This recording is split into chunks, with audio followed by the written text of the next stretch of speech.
ஜூலை 13ஆம் தேதி ஞாயிற்றுக்கிழமை.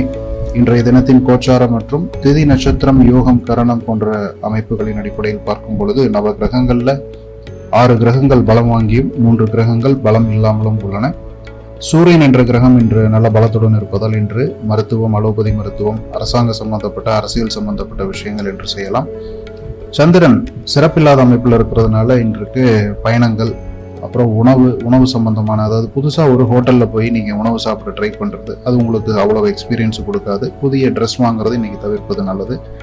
செவ்வாய் இன்னைக்கு சிறப்பில்லாத அமைப்பில் இருக்கிறதுனால ரியல் எஸ்டேட் சம்பந்தமான, வீடு வாடகை சம்பந்தமான விஷயங்களையும், மின்சாரம் சம்பந்தப்பட்ட விஷயங்களையும் தவிர்ப்பது இன்று நல்லது. புதன் நல்ல அமைப்பில் இருக்கிறதுனால புதுசாக கம்ப்யூட்டர் வாங்குறது, ஃபோன் வாங்குறது, கொரியர் போன்ற விஷயங்கள், ஒரு புதுசாக ஒரு லெட்ரு, அந்த மாதிரியான விஷயங்களை நீங்கள் நல்லா பண்ணலாம்.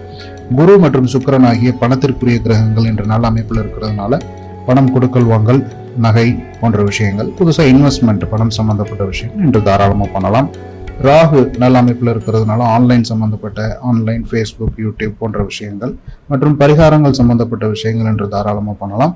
கேது நல்ல அமைப்பில் இருக்கிறதுனால இன்றைய தினம் ஜோதிடம் பார்ப்பது சிறப்பான ஒரு அமைப்பாக இருக்கும். சாய்பாபா வழிபாடு சிறப்பு தரும். சனி கிரகம் இன்று சிறப்பில்லாத அமைப்பில் இருக்கிறதுனால பூமி பூஜை போடுவது இன்று தவிர்ப்பது நல்லது. மற்றும் வக்கீல், வம்பு வழக்கு, ஏன்னா சனிதான் நீதிமான், அப்போ வக்கீல், வம்பு வழக்கு போன்ற விஷயங்களை இன்னைக்கு டீல் பண்றதை அவாய்ட் பண்ணிட்டு சனி நல்லா இருக்கிறனால நீங்க பிளான் பண்ணிக்கலாம். இருக்க வேண்டிய உணவுகள் அப்படின்னு பார்க்கும் பொழுது புதன் சம்பந்தப்பட்ட உணவுகளான கீரை வகைகள், முருங்கை, பச்சை பயிறு போன்ற உணவுப் பொருட்களை இன்று தவிர்ப்பது உங்களுக்கு உடல் நலத்திற்கு நன்மையை தரும். இந்த நாள் இனிய நாளாக அமைய அனைவருக்கும் வாழ்த்துக்கள்.